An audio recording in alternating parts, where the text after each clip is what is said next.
भगवान ने कहा, बहुत दिन हो गए लीला करते हुए।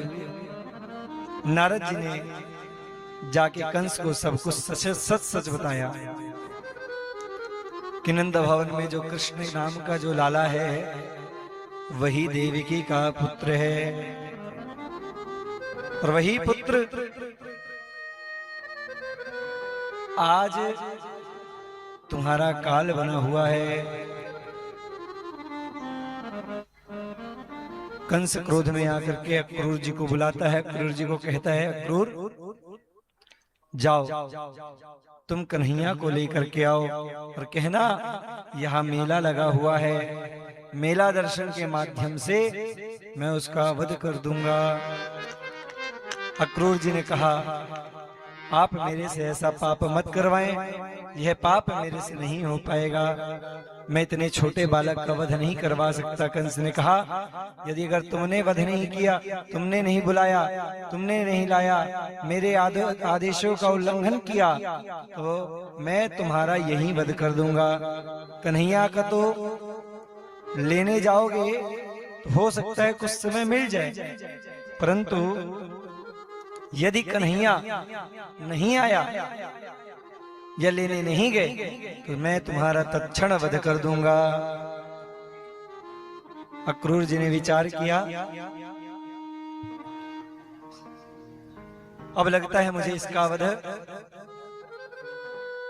होता देखना पड़ेगा, क्योंकि कन्हैया को मैं लेने जाऊंगा, कन्हैया आएगा और इसका वध कर देगा, और यदि मैं ही मर गया तो कन्हैया का दर्शन नहीं हो पाएगा। इसलिए मैं पहले जाता हूं और कन्हैया का दर्शन करके आता हूं। महाराज, कन्हैया के दर्शन करने के लिए अक्रूर जी यहाँ से जाते हैं, ब्रजमंडल में प्रवेश करते हुए धीरे धीरे प्रवेश करते हैं वृंदावन की तरफ। रथ में सवार हुए, रथ सवार होकर के धीरे धीरे मथुरा की वृंदावन की तरफ बढ़ रहे हैं। वृंदावन की तरफ जाते हुए ठाकुर जी की कई बार समाधियां लग जाती हैं। ठाकुर जी की कृपा से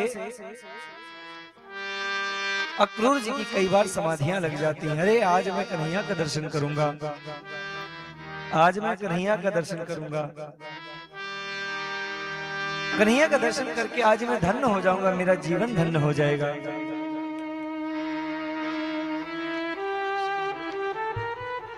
कन्हैया का दर्शन करके मेरा जीवन धन्य हो जाएगा। आज कन्हैया कैसा दिखता है मैंने सुनता था, आज मैं दर्शन करूंगा उसका। जाते जाते वृंदावन पहुंचते पहुंचते कब सुबह से शाम हो गई पता नहीं चला, जबकि मथुरा से वृंदावन की दूरी केवल 15 किलोमीटर है। सुबह से शाम हो गई पहुंचते पहुंचते, जहां रुकते वहीं पास समाधि लग जाती है। अरे कन्हैया के नेत्र ऐसे होंगे, कन्हैया का मुखमंडल ऐसा होगा। महाराज, शाम हो गई, शाम को पहुंचे वृंदावन। कन्हैया ने रास्ते में ही देख लिया, अरे काका आप यहाँ बड़े दिन बाद आए, आपके दर्शन करके मेरा जीवन धन्य हो गया काका। अक्रूर जी कहते, कन्हैया तुमने मुझे पहचान लिया? कन्हैया कहते, अपनों को कौन भूलता है, आप तो हमारे अपने हितैषी हैं, आपको भला हम कैसे भूल सकते हैं। बताइए कैसे आना हुआ। अक्रूर जी ने कहा, अरे कन्हैया मैं कैसे बताऊं मेरा कैसे आना हुआ। कंस ने बुलाया है तुम्हें जान से मारने के लिए, तुम्हारा वध करने के लिए तुम्हें बुलाया है। कन्हैया कहते हैं, अक्रूर जी आप मेरे से तो ये बात कह दी, परंतु मेरी मैया से मत कहना, मेरी मैया मेरे बगैर रह नहीं पाएगी। आप ये कहना मेला लगा है, मेला के ले जाने के लिए बुलाया गया है। अक्रूर जी को ले जाकर कन्हैया बाबा से मिलवाते हैं। नंद बाबा बड़े प्रसन्न होते हैं। नंद बाबा ले जाकर के सुंदर आसन पर बैठाते हैं। यशोदा मैया अंदर खाना बना रही होती है। यशोदा मैया खाना बना रही है, नंद बाबा बाहर आसन में बैठा के वार्तालाप कर रहे हैं। पहले हाल चाल लिया, सब कुछ सुना। अंत में जब देर रात्रि हो गई, कहते हैं कैसे आगमन हुआ? हरि शरणम। बोले बाबा सच बताऊं तो मैं कन्हैया को लेने आया।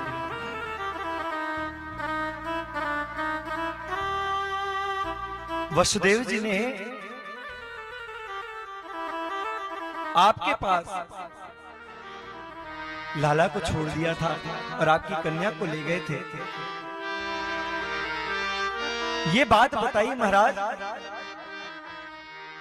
खाना बना रही मां सुन लेती है, भागते हुए आती है।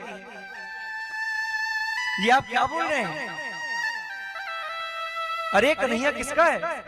कन्हैया मेरा है।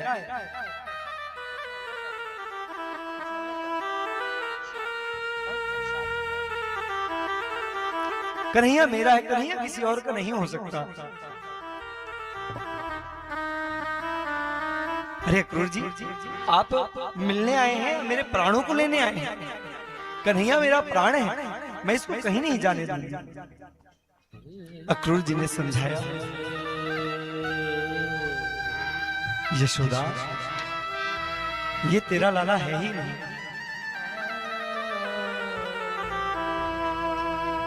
ये तेरा लाला है ही नहीं, ये तो देवकी का लाला है। प्रभु कृपा से आपको इतने दिन सेवा करने का शुभ अवसर प्राप्त होगा। यशोदा कहती नहीं, ऐसा नहीं हो सकता। अरे कन्हैया, अरे कन्हैया तू बता मेरा लाला है। अरे बाबा कम से कम आप तो बताओ ना, ये कन्हैया हमारा है ना, हमारा ही है ना। मेरे कन्हैया कोई ऐसे कैसे ले सकता है? मैंने जन्म दिया है, मेरा ही कन्हैया है। बाबा आप झूठ मत बोलना, हे कन्हैया को मैंने अपने पलकों में बैठा करके पाला है, अपने प्राणों से ज्यादा पाला, प्रेम किया है। ऐसा नहीं हो सकता। बाबा कहते हैं यशोदा ये सबसे बात कह रहे हैं, इनमें मिथ्या नहीं है। इतने दिन की हमें सेवा मिली हुई थी, हमने सेवा की, कन्हैया को हमने प्यार किया, आज समय आ गया इससे विदा लेने।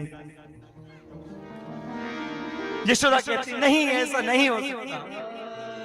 अरे कन्हैया मुखमंडल चुमने लगी। कन्हैया का कन्हैया तू बता, तू मेरा ही बेटा है? हाँ मैया मैं तेरा ही बेटा हूँ, मैं कहीं नहीं जाऊंगा। मैया मैं तेरा ही बेटा हूँ, मैं कहीं नहीं जाऊंगा। मैया कहती है कन्हैया ये क्या बोल रहे हैं अक्रूर जी? अक्रूर जी बोल रहे हैं कि तू देवकी का बेटा है। तब कन्हैया सांत्वना देते हैं, कहते हैं मैया शायद ये सही बोल रहे हैं, परंतु तू निश्चिंत रह। अभी ये भी कह रहे हैं कि मैं मेला दिखाने ले जा रहा हूं, मेला दिखा करके मैं लौटा लाऊंगा। भैया परसों आ गमिष्यामि, मैं परसों आ जाऊंगा। एक दिन के लिए तो छोड़ दे मुझे।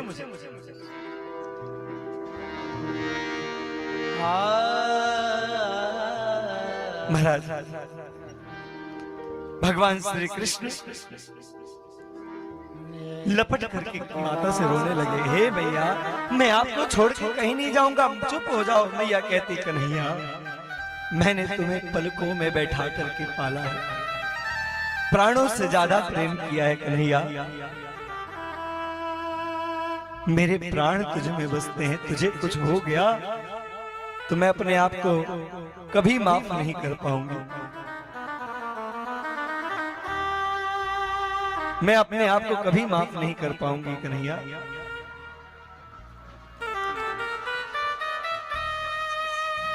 अक्रूर जी कहते हैं मैं परसों ले जाकर के मैं ज्यादा दिन नहीं, परसों ही ले आकर के छोड़ दूंगा, ज्यादा इंतजार नहीं कराऊंगा। मैया कहती है मैं तुझे एक पल के लिए भी दूर नहीं कर सकती कन्हैया। बहुत सांत्वना देने के बाद रात्रि होती है। कन्हैया माँ के गोदे में लेट करके आंख बंद करके सोने का नाटक करते हैं। माँ कन्हैया के सर से हाथ फेरते हुए आंसू बहा रही, आंसू बहा करके एक एक आंसू कपड़े से पूछते जा रही है कि मेरा एक आंसू कन्हैया के कहीं शरीर पे न गिर जाए, कन्हैया को पता न चल जाए, कन्हैया को पता न चल जाए। कन्हैया रो रहे हैं महाराज। मैया रोते रोते आंखों को पूछ रही है, अरे कहीं एक बूंद आंसू कहीं मेरे कन्हैया के ऊपर न चला जाए। कन्हैया एक बूंद आंसू कन्हैया के गाल पर पड़ गया। अरे कन्हैया उठ करके माता के आंसू पूछने लगा, अरे मैया तू क्यों रो रही है?